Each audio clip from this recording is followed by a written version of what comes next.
বাচ্চা থেকে বুড়ো সবার জন্যই খুব সহজে, খুব কম সময়ে আর খুব হেলদি একটা টিফিনের রেসিপি তোমাদের সাথে শেয়ার করতে আমি আবার চলে এসেছি দেবশোভা চ্যানেলে। তোমাদের সবাইকে স্বাগত জানিয়ে চলো রান্নাটা শুরু করি।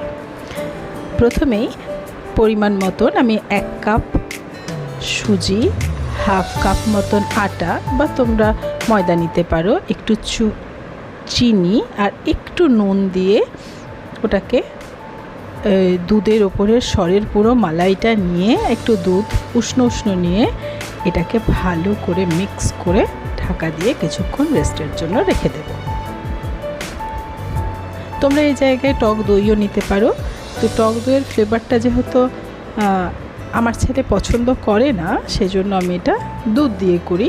এটাও খুব ভালো লাগে আর টক দইটাও খুব ভালো লাগবে। মিক্স করতে গিয়ে দেখলাম আর একটু দুধ লাগবে, তাই আর একটু দুধ দিয়ে ভালো করে এটাকে মিক্স করে নিচ্ছি।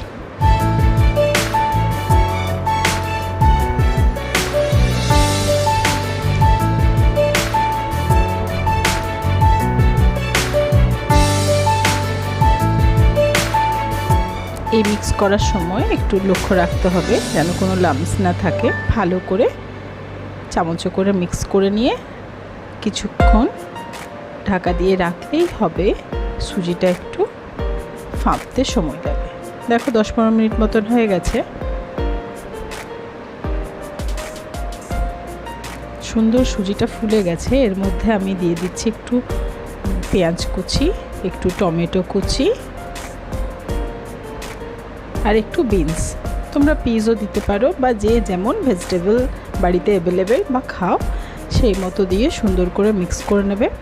বাচ্চাদের জন্য করলে অবশ্যই লক্ষ্য রাখতে হবে, খুব বেশি দিয়ে দিলে হবে না, কারণ তাহলে আর খাবেই না। তাই অল্প করেই দিলাম। মিক্স করতে গিয়ে দেখলাম ড্রাই হয়ে গেছে। এটা আর একটু দুধ নিতে হবে, না হলে ব্যাটারটা একটু রানি না হলে এটা তাওয়াতে করাই যাবে না।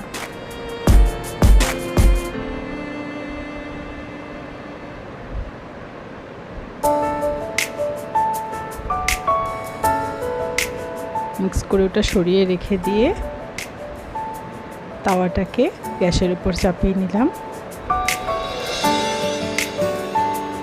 এর মধ্যে তোমরা বাটার দিতে পারো বা সানফ্লাওয়ার রাইস অয়েলটাও দিতে পারো বা ঘি দিতে পারো।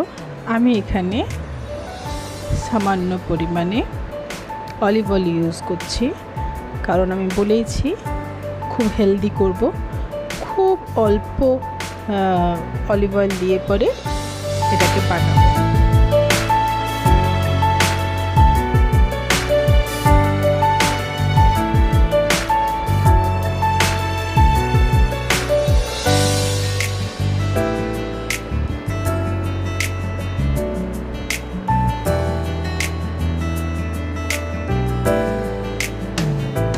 তাওয়াটা গরম হয়ে যাওয়ার পর আমরা ব্যাটারটাকে, দেখো ব্যাটারটা ঠিক এই রকম হবে, তাহলে বেশি স্প্রেড করবে না, অথচ হয়ে যাবে। এরকম ভাবে গোল গোল করে তাওয়াতে জটা ধরে দিয়ে দেব।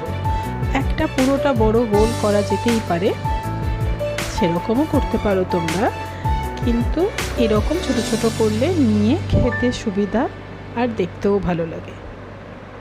আর একটু ভেজিস আমার কাছে ছিল ওপর থেকে, সেগুলো ডেকোরেট করে দেবো। একটু অনিয়ন, একটু টমেটো আর একটু বিনস।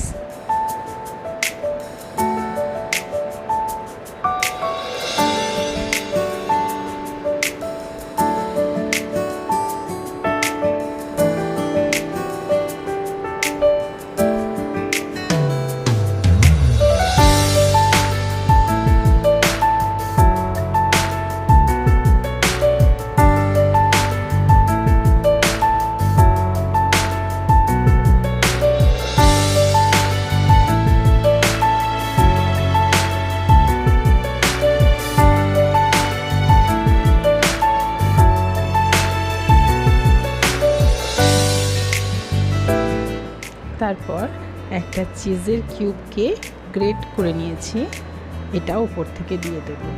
এখন তো বাচ্চাদের বুঝতেই পেরেছো, চিজ, মিওনিজ এইসব খেতে ভীষণ ভালোবাসে, তাই এই সুন্দর হেলদি খাবারটা একটু চিজের ছোঁয়া পেয়ে স্মেলটাও সুন্দর আসবে, খেতেও খুব ভালো লাগবে, আর বাচ্চারাও খুব ইন্টারেস্টের সাথে খেয়ে নেবে।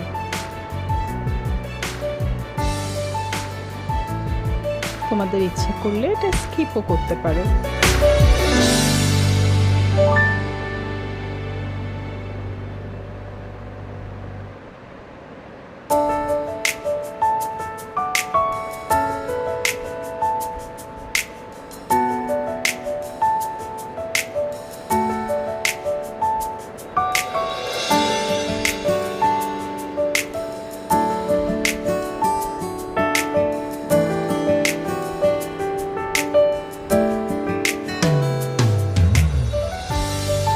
নিজেই সুন্দর হয়ে গেছে, এবার এগুলোকে উল্টে নেব।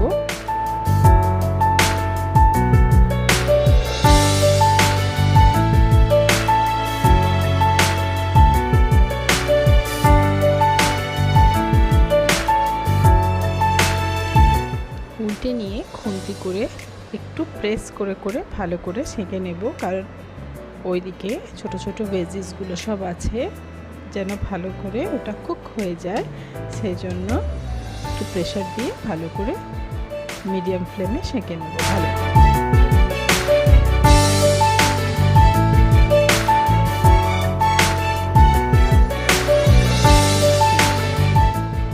এই পাশটা কি সুন্দর হয়ে গেছে, একদম সুন্দর হয়ে গেছে, আর চিজটা মেল্ট হয়ে এত সুন্দর একটা স্মেল বেরিয়েছে,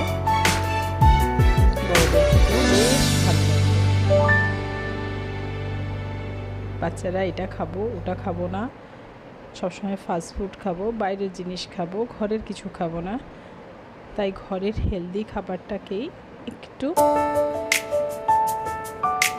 অভিনবর ছোঁয়া দিয়েই রাঁধতে হবে এখনকার মতো করে, তাহলে হেলদি জিনিসটা পেটেও যাবে। দেখো এমনিভাবে আমি টিফিনটা প্যাক করে দিলাম। ব্যাস, এর সাথে একটু সস বা কোনো ফ্রুট, সস ছাড়াও খাওয়া যেতে পারে, একটু ফ্রুটস দিলেই রেডি হয়ে গেল বাচ্চাদের কম সময়ে তৈরি হওয়া একটা টিফিন, হেলদি। আর বাদ বাকি যে বাটারটা ছিল তার জন্য আমি সামান্য একটু অয়েল স্প্রেড করে নিলাম তাওয়াতে, বাদ বাকিগুলো আমি দিয়ে দেব। খুব কম সময়ের মধ্যে করা বন্ধুরা, তাই অত শেপের আমার ঠিক ছিল না, বাট সময় ধরে করলে আরও ভালো করা যেতেই পারে। তবে টেস্টের কোনো উনিশ-বিশ হবে না, টেস্ট একদম পারফেক্ট হয়েছে। এটা একটু বেশি কড়া করে করলাম, কারণ এটা বড়দের জন্য করা। এটাতে চিজ দিইনি, কারণ চিজ উনি খাবেন না, তাই দেখো এরকম করে এগুলো আমি রেডি করে নিই। এটা খুবই গরম গরম খাও, চা দিয়ে খাও, খুবই ভালো লাগে। সব থেকে বড় কথা, ভীষণ হেলদি।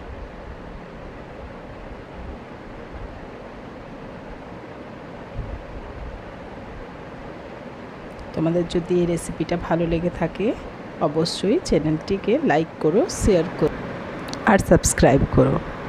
এরকম ছোটোখাটো রান্না নিয়ে আমি তোমাদের কাছে আসি, আর এগুলো শেয়ার করতে আমার ভীষণ ভালো লাগে। প্রত্যেকটা ঘরে আলাদা আলাদা রকম রান্না হয়, সেম খাবারই কিন্তু হাতের ভিন্নতায় রান্নার স্বাদ অন্যরকম হয়। তোমাদের যদি এই ছোট রান্নাগুলি দেখতে ভালো লেগে থাকে অতি অবশ্যই চ্যানেলটি সাবস্ক্রাইব করো। Thank you so much for watching.